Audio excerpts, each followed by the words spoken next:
গোপালনগরে বিজেপির দুই বিধায়কের পরিবারের উপর হামলার অভিযোগ। প্রতিবাদে পথ অবরোধ করে বিক্ষোভ। ঘটনায় ৩ জনকে গ্রেপ্তার করেছে পুলিশ।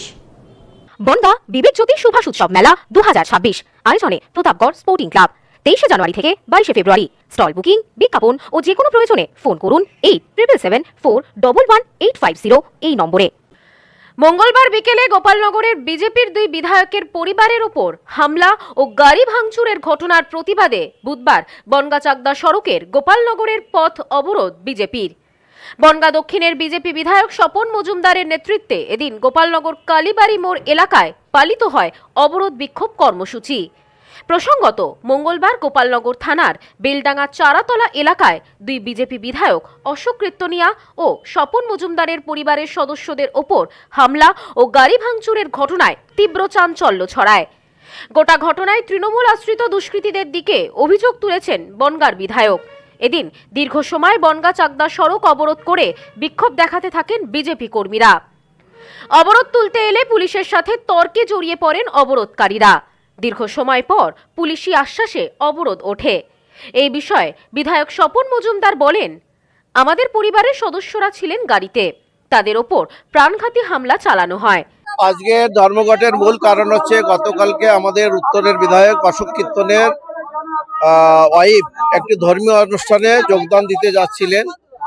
সেখানে তৃণমূলের হারমাত বাহিনীরা 50-60 জন দাঁড়িয়ে থেকে রড এবং বিভিন্ন লাঠি সোটা নিয়ে দাঁড়িয়েছিল। তাদের উপর হামলা করে অশোক কীর্তনিয়ার যে গাড়িটা ছিল সামনে পিছনে দুই দিকে পুরো গ্লাস ভেঙে দিয়েছে এবং তাদের অভিযোগ ছিল ওই গাড়িটাকে আটকে আগুন ধরিয়ে দেওয়ার। আমি সঙ্গে সঙ্গে আমাকে ফোন করার পরে আমি প্রশাসনকে জানানোর পরে প্রশাসন ওখানে গিয়েছে একটু দেরিতে, কিন্তু প্রশাসন তো চটিচাটা দালাল প্রশাসন। তারা ওখানে গিয়ে আসল যে ভিকটিম তাদেরকে সঙ্গে সঙ্গে গ্রেপ্তার না করে আমরা লিখিত অভিযোগ দেব তার অপেক্ষা করছে। যেখানে অতগুলো মানুষ দাঁড়িয়ে এই ঘটনা ঘটালো সেখান থেকে গড়ে সবাইকে অ্যারেস্ট করে নিয়ে আসার দরকার ছিল। সেখানে যদি ভারতীয় জনতা পার্টির কোনো কার্যকর্তারা এই ধরনের ঘটনা ঘটাতো, এই চটিচাটা দালাল পুলিশ সক্রিয়ভাবে সবাইকে তুলে নিয়ে এসে থানায় ভরার সেই সাহসিকতা দেখাতো। এই চটিচাটা পুলিশকে আমরা ধিক্কার জানাই, মুখ্যমন্ত্রী মমতা ব্যানার্জিকে ধিক্কার জানাই, এই তৃণমূল দুষ্কৃতীদের ধিক্কার জানাই। এই তৃণমূলের দুষ্কৃতীর মাথা যে এখানে গোপালনগরে বসে আছে, সে ভাবছে এইসব করে এবার বৈতরণী পার করবে, কোনোভাবে সম্ভব না। আমি বিশ্বজিৎ দাসকে বলতে চাই, তুমি তোমার লাইফে সবকিছু করেছো, চুরি ডাকাতি গুন্ডামি নষ্টামি ভোট লুট সব করেছো। এখন যে খেলায় নেমেছো এই খেলায় তোমাকে সাকসেস হতে দেবে না বাংলার মানুষ। বিজেপিরা কোনোভাবে তোমার এই খেলায় সাকসেস করতে দেবে না। ওই গাড়িতে ছিলেন অশোক কীর্তনিয়ার ওয়াইফ এবং যেহেতু ধর্মীয় অনুষ্ঠান সেখানে আমার শাশুড়ি মাতাও ছিলেন, তাকে নিয়ে এসেছিলেন ওরা। আমি পরে জানতে পারি যদিও এটা সব মিথ্যা কথা। এটা তৃণমূল এবং পুলিশের কারসাজি বানানো। তৃণমূল যেটা করে মারবে এবং পরবর্তীতে কেস দেবে, পাল্টা কেস হবে। এর জন্য তারা সেটা মানে মন গড়ন কাহানি, নিজেরাও কোথাও ঘাগুতো খেয়ে ভর্তি হতে পারে। তৃণমূল মানে জালিয়াত, তৃণমূল মানে চোর গুন্ডা বদমাইশ সব ওদের মধ্যে আছে, ওরা সব পারে।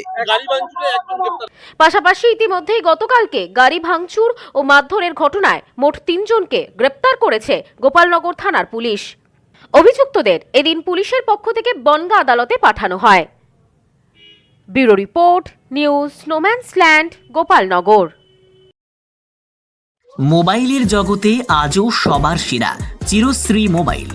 যে কোনো কোম্পানির মোবাইলের জন্য আসুন, আমাদের এখানে রয়েছে খুব সহজে ফাইন্যান্সের মাধ্যমে মোবাইল কেনার সুবিধা রয়েছে। পুরনো ফোনের বদলে নতুন ফোন নেওয়ার সুযোগ। এখন এই সুবিধা পাবেন আমাদের বনগাঁ এবং চাঁদপাড়া দুটি শোরুমে। চিরশ্রী মোবাইল, যশোহর রোড বনগাঁ ও চাঁদপাড়া পাটপট্টি মোড়। ফোন নাম্বার 8336957050 এবং 9932486511।